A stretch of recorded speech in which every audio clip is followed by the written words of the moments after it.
లూకాసు సువార్త 2వ అధ్యాయము 25వ వచనం నుండి 35వ వచనం వరకు చదువుకుందాం. లూకాసు సువార్త 2వ అధ్యాయము 25 నుండి 35 వరకు. యెరూషలేమునందు సిమియోను అను ఒక మనుష్యుడు ఉండెను. అతడు నీతిమంతుడును భక్తిపరుడునై ఉండి ఇశ్రాయేలు యొక్క ఆదరణ కొరకు కనిపెట్టువాడు. పరిశుద్ధాత్మ అతని మీద ఉండెను. అతడు ప్రభు యొక్క క్రీస్తును చూడక మునుపు మరణము పొందుడని అతనికి పరిశుద్ధాత్మ చేత బయలుపరచబడి ఉండెను. ఆత్మవశ్యుడై అతడు దేవాలయంలోనికి వచ్చెను. అంతటా ధర్మశాస్త్ర పద్ధతి చొప్పున ఆయన విషయమై జరిగించుటకు తల్లిదండ్రులు శిశువైన యేసును దేవాలయంలోనికి తీసుకుని వచ్చినప్పుడు అతడు తన చేతులతో ఆయన ఎత్తుకొని దేవుణ్ణి స్తుతించుచు ఇట్లనెను, నాథా, ఇప్పుడు నీ మాట చొప్పున సమాధానముతో నీ దాసుని పోనిచ్చుచున్నావు.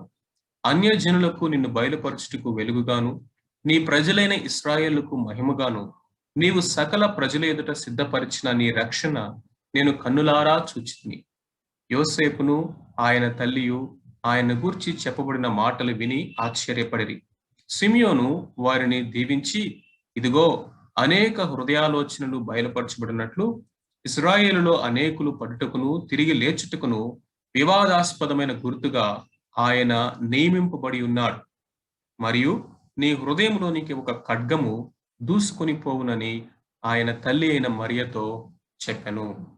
సిమియోను యొక్క జీవితాన్ని మనం చూసినట్లయితే వెయిటింగ్ ఫర్ ద లార్డ్, ప్రభు యొక్క రాకడ కొరకు ఎదురు చూస్తూ ఉన్నటువంటి వ్యక్తిగా మనం చూస్తా ఉన్నాం. నూతన నిబంధనలో ఈ యొక్క వ్యక్తుల యొక్క జీవితాల్ని మనము ధ్యానం చేస్తూ ఉన్నాం.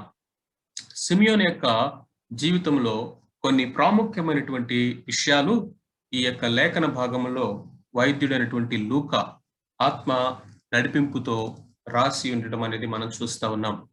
యేసుక్రీస్తు ప్రభువారి యొక్క మొదటి రాకడ కొరకు, అంటే ఇశ్రాయేలు ప్రజల యొక్క ఆదరణ కొరకు, విమోచన కొరకు, రక్షణ కొరకు పాత నిబంధన గ్రంథములో ప్రవక్తల ద్వారా దేవుడు పలికించినటువంటి వాగ్దానముల యొక్క, ప్రవచనాల యొక్క నెరవేర్పు కొరకు దేవాలయములో కనిపెట్టుకొనుచు ఉన్నటువంటి వారిలో సిమియోను ఒకరు. యేసుక్రీస్తు ప్రభువు గురించి, ఆయన మొదటి రాకడ గురించి, ఆయన యొక్క శరీర ధారణ ఇన్కార్నేషన్ గురించి ఆది కాండం మొదలుకొని మలాకి గ్రంథం వరకు ఆయన గురించినటువంటి ప్రవచనాలు ఉన్నాయి. ప్రతి గ్రంథము యొక్క సారాంశము, ప్రతి పుస్తకం యొక్క సారాంశము యేసుక్రీస్తు ప్రభువే.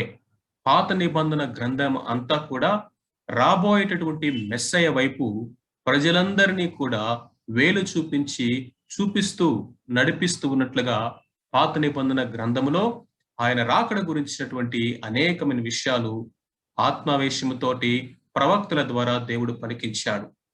ఆయన యొక్క రాకడను గురించి అనేక మంది ఎదురు చూస్తూ ఉన్నప్పటికీ కూడా ఆయన వచ్చినా కానీ ఆయనని గుర్తుపట్టలేని వారిగాను, ఆయనను అంగీకరించలేనటువంటి వారిగా ఇశ్రాయేలు జనాంగం అంతా యాజ్ అ హోల్ ఫెయిల్ అయిపోయింది.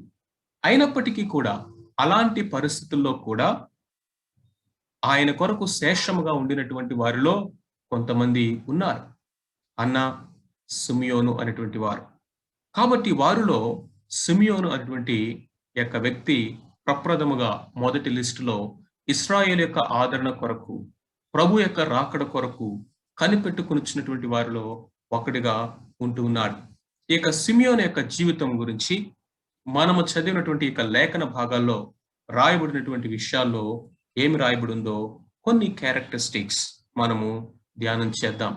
సిమియోను యేసుక్రీస్తు ప్రభువారి యొక్క రాకడ గురించినటువంటి నిశ్చయత కలిగిన వాడుగా ఉంటూ ఉన్నాడు.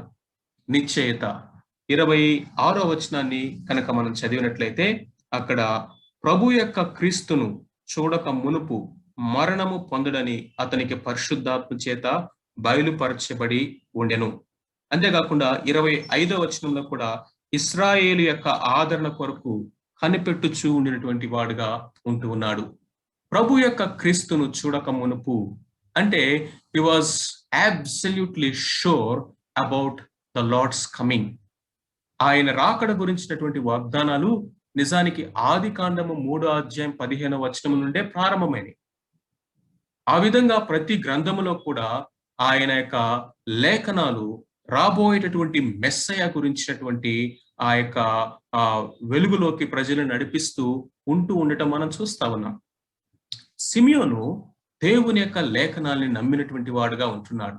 ఎవరైతే ఆయన యొక్క లేఖనాలు ఉన్నది ఉన్నట్టుగా నమ్ముతారో వారే విశ్వాసం కలిగినటువంటి వారుగా ఉంటారు. విశ్వాసం అనేది మనిషిలో నిరీక్షణ కలుగు చేస్తూ ఉంటుంది.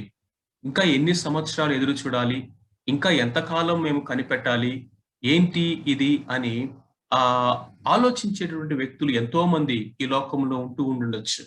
అనేక మంది ఈ యొక్క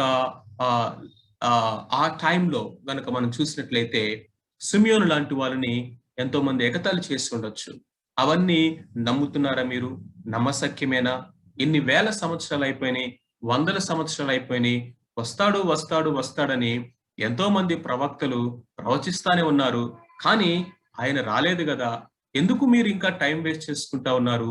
ఎందుకు ఈ మూఢ భక్తి, ఎందుకు ఈ యొక్క పిచ్చి ప్రార్థనలు, ఈ విశ్వాసం అంటారేంటి అని పలికేటటువంటి వారు ఈ దినాల్లోనే కాదు, ఆ దినాల్లో కూడా లేకపోలేదు. అలాంటి వారి మధ్య ఇప్పుడు సిమియోను ఆయన రాకడ కొరకైనటువంటి నిరీక్షణ కలిగినటువంటి వాడుగా ఉంటూ ఉన్నాడు. ఈ వాటిల్లో మనము ధ్యానిస్తా ఉన్నప్పుడు సిమియోనికి మనకి చాలా దగ్గర సంబంధం ఉంది. సిమియోను క్రీస్తు ప్రభు యొక్క మొదటి రాకడ కొరకు కనిపెట్టినటువంటి వాడుగా ఉంటున్నాడు. మనమైతే ఆయన యొక్క రెండవ రాకడ కొరకు కనిపెడుతున్నటువంటి ప్రజలుగా మనము ఉంటూ ఉన్నాం. ఆ దినాన సిమియోను ఏ విధంగా అయితే దృఢ నిశ్చయము కలిగినటువంటి వాడిగా ఉంటూ కనిపెట్టుకొని ఎదురు చూస్తూ ఉన్నాడో, హోప్ఫుల్ గా ఉంటూ ఉన్నాడో, ఈ దినాన మనం అలాంటి నిరీక్షణ కలవారముగా ఉంటున్నామా? ఎదురు చూస్తా ఉన్నామా? ప్రభు యొక్క రాకడ గురించినటువంటి అనేకమైన పాటలు ఉన్నాయి. నిజానికి ఇప్పుడు మనం పాడుకున్న పాట కూడా అదే పాట. మహిమ నిరీక్షణ నీవే, నిశ్చయముగా నేను నిన్ను చూతును, నిశ్చయముగా నేను నిన్ను చూతును, ఇదే నా నిరీక్షణ, ఇదే నా సంపూర్ణమైనటువంటి నిత్య నిరీక్షణ అంటూ మనం పాడుకుంటున్నాం. మంచిదే, కానీ పాటలో ఉన్నటువంటిది జీవితంలో ఉందా? మన యొక్క స్థితిగతులు మారుతూ ఉన్నప్పుడు, లేకపోతే మన చుట్టూ ఉన్నటువంటి పరిస్థితులు అననుకూలంగా వెళ్తా ఉన్నప్పుడు మనుషులు ఇదిగో అనేక విధాలుగా దాన్ని వెగతాళి చేస్తూ, దూషిస్తూ, ఒక పిచ్చి భక్తి, వెర్రి భక్తి అన్నట్లుగా ఇది సహేతుకమైనది, సైంటిఫిక్ గా ఇది మనం నమ్మడానికి శక్యము కానిటువంటి ఈ యొక్క విషయాలు ఇవి అని మనుషులు చుట్టూ ఉన్నటువంటి వారందరూ కూడా ఇదిగో వారు మాక్ చేస్తా ఉండగా మనము నిరీక్షణతో కనిపెట్టే వారిగా ఉంటూ ఉన్నామా? మనము టైమ్ అండ్ అగైన్ మనం చూస్తా ఉన్నప్పుడు అది నోవాహు టైంలో కావచ్చు. నోవాహు టైంలో కూడా జలప్రలయం అప్పుడు మనుషులు ఎవరు నమ్మలేదు. ఇదిగో దేవుని యొక్క తీర్పు రాబోతుంది, జలప్రలయం వస్తా ఉందంటే అందరూ కూడా ఈ నోవాహును పిచ్చివాడని అనుకుని ఉంటారు, నమ్మలేదు. కానీ ఇదిగో జలప్రలయం రానే వచ్చింది. కానీ ఎవరైతే నమ్మారో, విశ్వసించారో వారు మాత్రమే రక్షించబడ్డారు. యేసుక్రీస్తు ప్రభువారు ఆయన బోధల్లో చెప్తూ అన్నాడు, ఆయన యొక్క రాకడ సమయం ఎలా ఉంటుందంటే నోవాహు దినములు ఉన్నట్లుగా ఉంటది.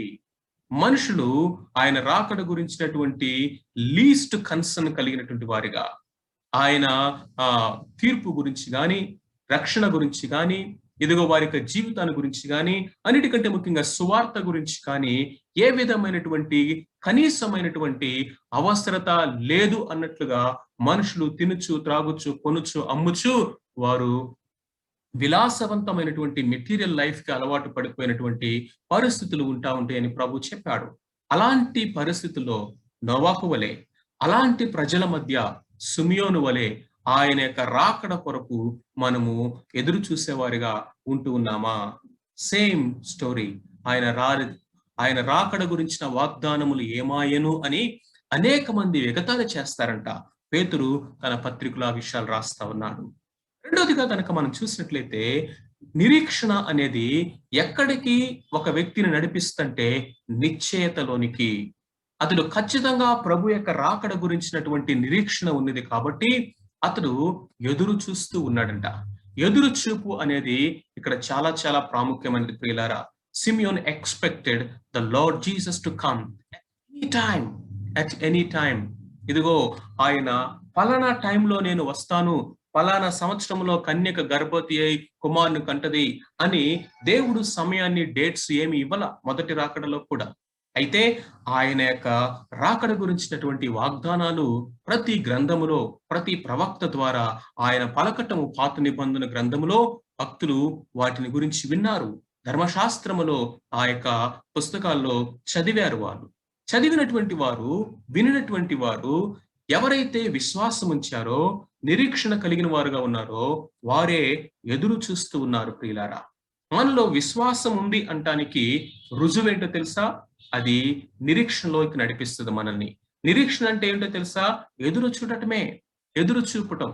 ఆ ఎదురు చూపు అనేది లేకపోతే, ఎక్స్పెక్టేషన్ అనేది కనుక లేకపోయినట్లయితే మనలో నిరీక్షణ ఉన్నది, లేకపోతే మనకు విశ్వాసం ఉన్నది అంటానికి మనం ఏదైతే చదువుతున్నామో, ఏదైతే ఈ యొక్క 66 పుస్తకాల యొక్క పవిత్ర గ్రంథం అని మనం పిలుస్తున్నటువంటి యొక్క బైబిల్లో రాయబడి ఉన్నదో, దీన్ని నేను మనస, వాచ, కర్మన నేను 100% ఉన్నది ఉన్నట్లుగా ఇది దైవ ప్రేరితమైనటువంటి దేవుని వాక్యమని నేను నమ్ముచున్నాను. దీంట్లో ఉన్నటువంటి సున్నాయినను, పొల్లైనను అది తప్పిపోదు. భూమి ఆకాశములు గతించిపోతాయేమో కానీ ఇది తప్పక నెరవేర్చబడుతుంది అని నీవు నేను గనక నమ్మినట్లయితే మనం ఎదురు చూస్తాము. ఇదిగో ఒకసారి గమనించండి. ఒక అబ్బాయికి, ఒక అమ్మాయికి ఎంగేజ్మెంట్ అయింది. ఎంగేజ్మెంట్ అయిన తర్వాత ఆ అమ్మాయి లేకపోతే ఆ అబ్బాయి దేని కొరకు వారు ఎదురు చూస్తూ ఉంటారు? వివాహం కొరకు ఎదురు చూస్తూ ఉంటారు. నిజానికి వారిని గనక మనము అబ్జర్వ్ చేసినట్లయితే ఒక్కొక్క రోజు గడవటం వాళ్ళకి ఎంత కష్టంగా ఉంటుందో తెలుసా? ఆ యొక్క వివాహ దినము అప్రోచ్ అయ్యే కొలది ఒక్కొక్క గడియ ఒక్కొక్క రోజులాగా, ఒక్కొక్క యుగంలాగా అనిపిస్తుంది. ఎందుకంటే they long to see each other, they want to come to that relationship. Marriage relationship లో వారు చక్కగా ఆ ప్రేమలో వారు ఐక్యం అవ్వాలని ఆశపడతా ఉంటారు. నిజమే, ప్రభు అయినటువంటి యేసు క్రీస్తు వరుడుగా, సంఘము వధువుగా, ఇదిగో ఆ పరలోకములో జరగబోయేటటువంటి గొర్రెపిల్ల మహోత్సవం అనేటువంటి ఆ పెండ్లి విందుకు నీవు నేను ఎదురు చూస్తూ ఉన్నటువంటి ఎంగేజ్మెంట్ అయినటువంటి కన్యకలాగా ఆ వరుడు కొరకు మనం సిద్ధపడున్నామా? లేకపోతే మన దృష్టి అంతా, మన ప్రయారిటీస్ అంతా, లేకపోతే మన హృదయం అంతా దేనితో వేరొక దానితో ఆక్యుపై అయిపోయి నిండిపోయి ఉన్నదా? మనం పరీక్షించుకోవాలి. ఆయన నిశ్చయితతో, దృఢ నిశ్చయితతో ఎదురు చూస్తున్నటువంటి వాడిగా, ఆయనను చూసే వరకు నేను చనిపోను, దేవుని యొక్క ఆత్మ ద్వారా నాకు ఇది బయలుపరచబడింది అని నేను అనుకుంటాను. ప్రతిరోజు దేవాలయంలో కనిపెడుతూ ఉన్నాడేమో. ఎన్ని రోజులు, ఎన్ని సంవత్సరాలు అట్లా కనిపెట్టాడో తెలియదు. But he was still every day was waiting. అంతేకాకుండా సిమియోను గురించి దేవుని యొక్క వాక్యం ఏమి సెలవిస్తుందంటే, అతడు నీతిమంతుడు. He was a just man.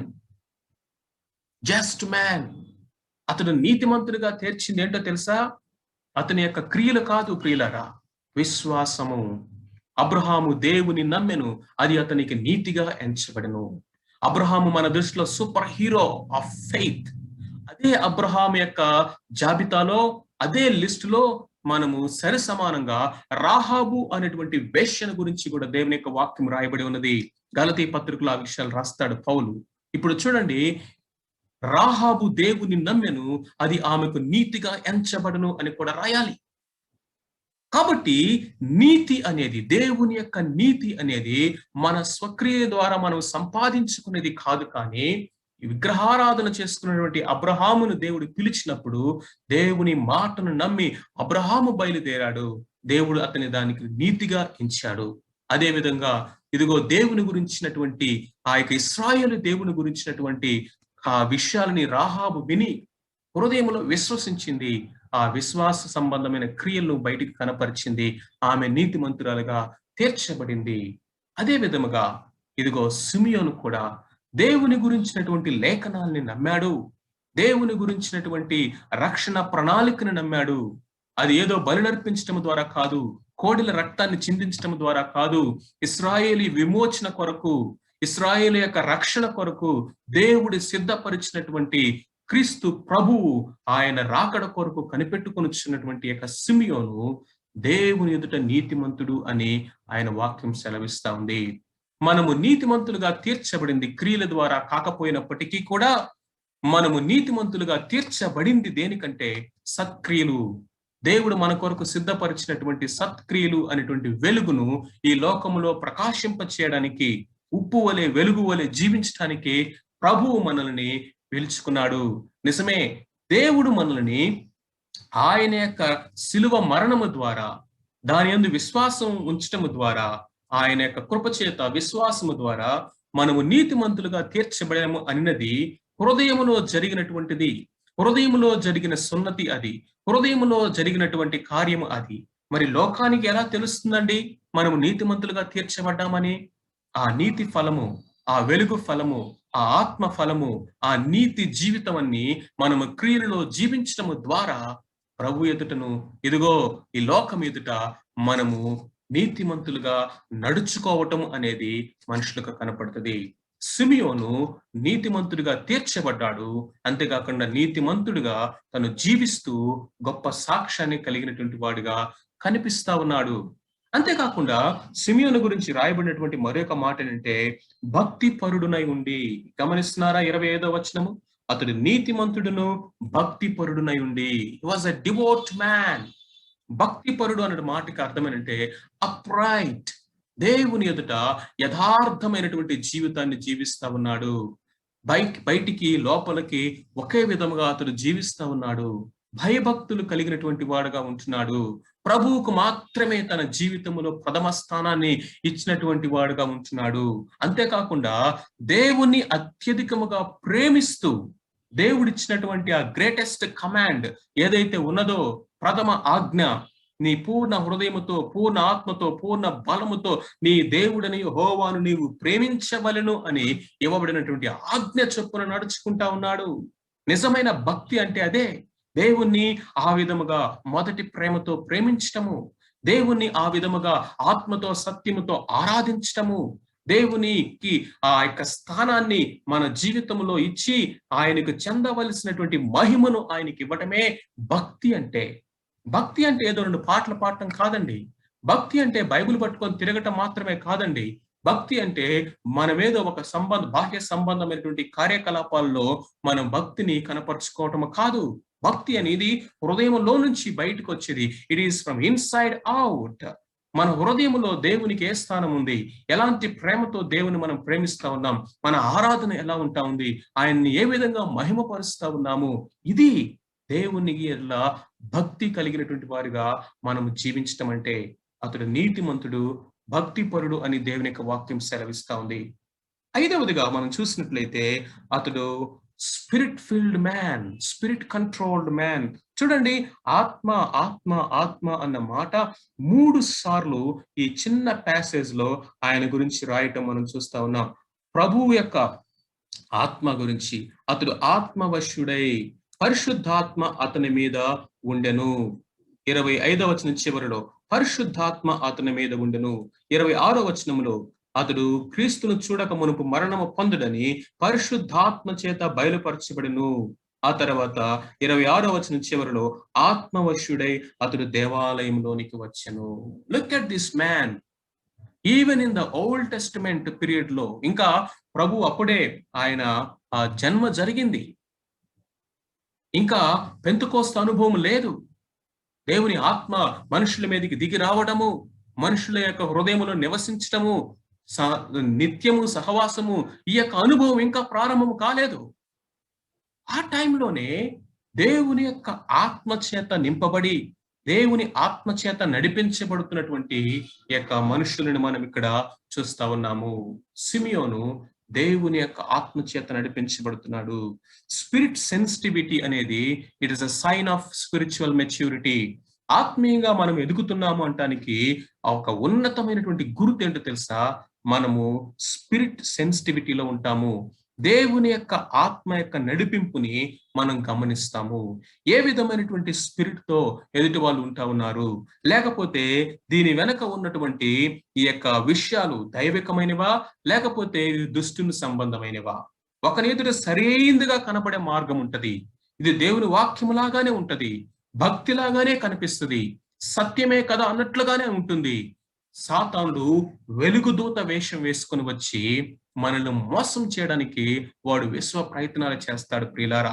అయితే మనము దేవుని యొక్క ఆత్మ యొక్క నడిపింపులో గనక మనం ఉన్నట్లయితే, ఆ సెన్సిటివిటీని కనుక మనం కలిగి ఉండినట్లయితే, దేవుడు మనకు బయలుపరిచేటటువంటి విషయాలు మనకు అర్థమవుతాయి, ఆయన మార్గాలు మనకు తెలుస్తాయి, దేవుని పద్ధతులను మనం వివేచించగలుగుతాం.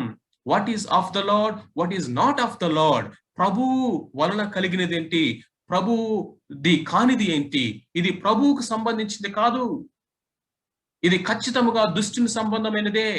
అది ఎంత మంచిగా కనిపిస్తా ఉన్నా కానీ ఇదిగో దాని వెనక ఉన్నటువంటి స్పిరిట్ అనేది ఏదో డిఫరెంట్ గా ఉంది అని మనకు వెంటనే అర్థమైపోతుంది. That is maturity. అందుకనే దేవుని ఆత్మచేత బయలుపరచబడిందంట. అతడు ప్రభువుని చూడక మునుపు చనిపోడు అని దేవుని ఆత్మచేత నింపబడి మందిరంలోనికి వచ్చాడంట. అంటే అర్థం ఏంటో తెలుసా? వారు కరెక్ట్ గా మరియమ్మ యోసేపు ఆ బిడ్డను తీసుకుని మందిరంలోనికి వచ్చే సమయానికి ఎగ్జాక్ట్ గా సేమ్ టైమింగ్ లాగా అక్కడికి వెళ్ళాడు. అంటే అర్థం ఏంటో తెలుసా? ఆ టైంకి మందిరంలోనికి వెళ్ళాలని, ఆ ప్లేస్ లో ఉండాలని, ఆ ఎగ్జాక్ట్ గా అదే టైంలో ప్రభువును కలుసుకోవాలని. It is the leading of the Holy Spirit. పరిశుద్ధాత్మ దేవుని యొక్క నడిపి. గ్రేటెస్ట్ బ్లెస్సింగ్, అద్భుతమైనటువంటి ఆశీర్వాదం ఇది మన యొక్క జీవితంలో. దీన్ని మనం అడగాలి. అమాయకుల్లాగా మనం మొహం పెట్టకూడదు. లేకపోతే నేను ఇలా అనుకోలేదన్నా, అలా అనుకోలేదమ్మా అని అనకూడదు. మనము ignorance is not an excuse. We must grow into the maturity. ఆ మెచ్యూరిటీలోకి వెదగటం అంటే ఏంటో తెలుసా? Spirit field life, spirit controlled life. అందుకనే ఎందరూ దేవుని ఆత్మ చేత నడిపించబడతారో వారు దేవుని కుమారులు. పిల్లలు కాదు, పసిబిడ్డలు కాదు, కుమారులు. కుమారత్వం అనేది ఏంటో తెలుసా? ఆత్మ చేత నడిపించబడటము, మెచ్యూరిటీ. సిమియోను ఆత్మతో నడిపించబడుతున్నటువంటి వాడుగా ఉంటున్నాడు. అంతేకాకుండా ఈయనలో ఇంకొక అద్భుతమైనటువంటి క్వాలిటీ ఏంటో తెలుసా? He was a man with full surrender, complete submission. చూడండి తను తాను ఏ విధంగా సంబోధించుకుంటా ఉన్నాడు. తను దేవుణ్ణేమో నాదా అంటున్నాడు. తర్వాత నీ దాసుడు. ఇంగ్లీష్ లో ఏం రాస్తుందంటే యువర్ బాండ్ సర్వెంట్. ఇదే మాటని అపోస్తలుడైన పౌలు పత్రికల్లో వాడాడు తన గురించి తను చెప్పుకుంటున్నప్పుడు. Bond servant, bond slave. ఇప్పుడు సిమియోను, వృద్ధుడైనటువంటి సిమియోను, ఇదిగో ఒక ప్రవక్త అయినటువంటి సిమియోను, ఆత్మతో నింపబడి ఇదిగో ఇశ్రాయేల్ యొక్క విమోచన కొరకు కనిపెట్టుకొని వచ్చినటువంటి వారిలో ఒక ప్రముఖుడుగా ఉన్నటువంటి ఈ యొక్క సిమియోను తన్ను తాను ఏ విధంగా సంబోధించుకుంటాడంటే, నేను దాసుడినయా, ఒక స్లేవ్ని, బాండ్ స్లేవ్ని, ప్రేమ చేత పట్టబడినటువంటి ఒక దాసుని. నాకంటూ సొంత ఇచ్చలు లేవు, నాకంటూ సొంత ఎంపికలు లేవు, నీ చిత్తము చేయడానికి నీ దాసుడిగా ఉన్నటువంటి వాడను. Complete surrender. ఎవరి యొక్క జీవితాల్లో దేవుడు ఈ విధముగా నడిపిస్తాడా అంటే, ఎవరైతే ఆ విధమైనటువంటి కంప్లీట్ సరెండర్ అనేది కలిగి ఉంటారో అలాంటి వారిని దేవుడు ఇదిగో ఈ విధముగా ఆత్మచేత నింపబడి, లేకపోతే దేవుని యొక్క గొప్ప కార్యాల కొరకు ఆయన వాడుకుంటాడు. అంతేకాకుండా ఆయన చూడండి ఏం మాట్లాడుతున్నాడో, యేసుక్రీస్తు ప్రభు గురించి ఏం చెప్తున్నాడో చూడండి. అది మనము ఆ స్పిరిట్ కంట్రోల్ దగ్గరే ఈ విషయాలు కూడా చూడాల్సింది. అన్య జనులకు నిన్ను బయలుపరచుటకు వెలుగుగాను, నీ ప్రజలైన ఇశ్రాయేలుకు మహిమగాను, సకల ప్రజల ఎదుట సిద్ధపరిచిన నీ రక్షణను నేను కన్నులారా చూచితిని. చూసారా?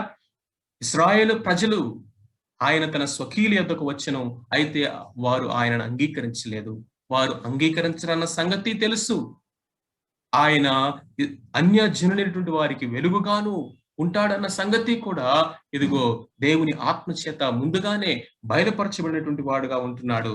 అంతేకాకుండా ఇదిగో అనేక మంది ఇశ్రాయేలు ప్రజలు పడుటకు లేచుటకు వివాదాస్పదమైన గుర్తుగా ఉంటాడు. కొంతమంది ఏమో ఈయన మెస్సయ కాకపోతే ఇంకెవరండి అని ఒకవైపు ఇశ్రాయేలు ప్రజలు నిలబడితే, ఇంకొకరేమో ఈయన దేవదూషణ చేస్తున్నాడు, మనుష్యుడే, సిలువ వేయండి అన్నట్లుగా ఇశ్రాయేలు ప్రజల్లోనే కొంతమంది నిలబడతారంట, కొంతమంది పడతారంట. వివాదాస్పదమైనటువంటి గుర్తుగా ఇదిగో స్టంబ్లింగ్ బ్లాక్ గా, నిషేధించబడిన రాయిగా, అడ్డుబండగా, అడ్డు రాయిగా ఇదిగో తన ప్రజలకు రేపు నిలబడబోతా ఉన్నాడు. నిజమే, ఆయన బోధలు, ఆయన కార్యాలు, ఆయన ఆ యొక్క వేషధారులైనటువంటి వారిని గద్దించినటువంటి విధానము, ఆ తర్వాత గనక మనం చూసినట్లయితే అడుగడుగున ఆయన వారికి అడ్డుబండగానే నిలబడ్డాడు. వివాదాస్పదమైనటువంటి గుర్తుగానే ఉన్నారు. మరియమ్మతో అంటున్నాడు, నీ యొక్క కడుపులో నుండి కత్తి దూసుకొని పోతుంది, ఖడ్గము దూసుకొని పోవను. ఈ విషయాలన్నీ కూడా ఆ సిలువను గురించినటువంటి, క్రాస్ గురించినటువంటి విషయాలు కూడా ముందుగానే ప్రవచిస్తా ఉన్నాడు. What a man he was. Spirit field man, the prophet, and complete surrender. And finally Simeon was ready to welcome the Lord Jesus Christ when he came. యేసుక్రీస్తు ప్రభువారు శరీరధారిగా ఈ లోకానికి వచ్చిన వెంటనే రెడీగా ఉన్నాడు రిసీవ్ చేసుకోవడానికి. అన్‌ప్రిపేర్డ్ గా లేడు. లేఖనాలు తెలుసు, గుర్తుపట్టాము, వస్తాడని తెలుసు, కానీ వచ్చే సమయానికి రెడీగా ఉన్నామా? సిమియోను యొక్క జీవితాన్ని మనం ధ్యానిస్తా ఉన్నప్పుడు ఇదంతా కూడా ఆయన యొక్క మొదటి రాకడ గురించి. ఒక దైవజనుడు, లేఖనాలు ఎరిగినవాడు, లేఖనాలను నమ్మినటువంటి వాడు, విశ్వాసము ద్వారా కృపచేత నీతిమంతుడిని తీర్చబడినటువంటి వాడు, భక్తిగా జీవిస్తున్నటువంటి వాడు, ఆత్మచేత నింపబడి ఆత్మ వివేచన కలిగి దేవునికి తను తాను సమర్పించుకున్నటువంటి యొక్క వ్యక్తి ఆయన వచ్చిన వెంటనే ఆయన్ని రిసీవ్ చేసుకోవడానికి, వెల్కమ్ చేయడానికి రెడీగా ఉన్నాడు. ప్రియమైనటువంటి వారులారా, ఈరోజు నీవు నేను మనమందరం కూడా సిమియోను వలె ఆయన రెండవ రాకడ కొరకు మనం ఎదురు చూస్తా ఉన్నాం. ఇప్పుడు ప్రశ్న ఏంటో తెలుసా? ఆయన రెండవ రాకడ గురించి నిశ్చయముగా నువ్వు ఉన్నావా? ఆయన రెండవ రాకడ కొరకు నిర్వధికముగా రాత్రింబవళ్ళు ఆయన కొరకు ఎదురు చూస్తూ ఉన్నామా? అష్యూరెన్స్ తోటి నీతిమంతులుగా తీర్చబడిన నీవు నేను భక్తి జీవితాన్ని కలిగి మనము సంపూర్ణమైనటువంటి ఆ యొక్క సమర్పణతోటి ఆత్మ వివేచన కలిగి జీవిస్తా ఉన్నామా? ఇవన్నీ చేస్తూ అట్ ద ఎండ్ ఫైనల్ గా ఆయన ఏ క్షణంలోనైనా రావచ్చు, ఏ క్షణంలోనైనా ఆయన గురించినటువంటి ఆ యొక్క ఆ సూచన పరలోకములో కనపడవచ్చు. రెప్పపాటున మనం అందరం మార్పు చెందుతాం. టైము, డేటు, ఇయరు ఎవరూ కూడా ఇదిగో ప్రిడిక్ట్ చేయలేరు. ఆయన దొంగ వలె వస్తానన్నాడు. గర్భిణీ స్త్రీకి ప్రసవ వేదన వచ్చినట్లుగా నేను వస్తానన్నాడు. ఎవరు అనుకోని గడియ వస్తానన్నాడు. సిమియోన్ అయితే ఎదురు చూస్తూ ఉన్నాడు. ఆయన రాగానే ఇదిగో రెండు చేతులు చాచి చేతులకు తీసుకున్నాడు. ఈ రక్షణ నేను కన్నులారా చూశాను. ఇదిగో మన కొరకు దేవుడు సిద్ధపరిచినటువంటి సంపూర్ణమైనటువంటి రక్షణ, ఆ మహిమ, ఇదిగో గ్లోరిఫికేషన్ ఫేస్, ఆ రక్షణ కొరకు నీవు నేను ఎదురు చూస్తా ఉన్నాం. మనం రక్షించబడ్డాము పాస్ట్ లో, నీతిమంతుడిగా తీర్చబడుట, రక్షింపబడుతూ ఉన్నాము ప్రజెంట్ లో, మనము పరిశుద్ధపరచబడుట, మనము రక్షింపబడబోతూ ఉన్నాము ఫ్యూచర్ లో. అదే ఆయనని ముఖాముఖిగా చూసి ఆయన ఎదుర్కొనేటువంటి ఆ యొక్క మహిమపరచబడుట. దాని కొరకు నీవు నేను ఆయన రాకడ కొరకు ఎదురు చూస్తున్నామా? ఎదురు చూస్తున్నటువంటి వారమైతే సిమియోను వలె ఆయన పిలవగానే ఆయన ఎదుర్కోవడానికి, ఇదిగో ప్రభువా అని రెండో చేతులు చాచి ఆయన హత్తుకోవడానికి నువ్వు సిద్ధంగా ఉంటావా? సిమియోనుకు ఒక్కడికేనా? ఇశ్రాయేలు ప్రజలు అనేక మందికి లేఖనాలు తెలుసు, అనేక మంది రోజు చదువుతారు, అనేక మంది మెస్సయ్యను గురించినటువంటి వాగ్దానాలన్నీ తెలుసు. మెస్సయ్య రానే వచ్చాడు, కానీ ఆయన గుర్తుపట్టలేదు. మెస్సయ్య రానే వచ్చాడు, ఆయన అంగీకరించలేదు. మెస్సయ్య రానే వచ్చాడు, ఆయన సిలువ వేశారు. కానీ సిమియోను అయితే రెండు చేతులు చాచి తన చేతిలోకి కౌగిట్లోకి తీసుకున్నాడు. ఇప్పుడు నీ జీవితము ఎలా ఉంటుంది? నా జీవితం ఎలా ఉంది? చెప్దామా? ప్రభు అయిన యేసు, రమ్ము, నేను నీ కొరకు ఎదురు చూస్తా ఉన్నాను. అట్టి కృప దేవుడు నీకు నాకు మనందరికీ అనుగ్రహించి నడిపించును గాక. ఆమేన్.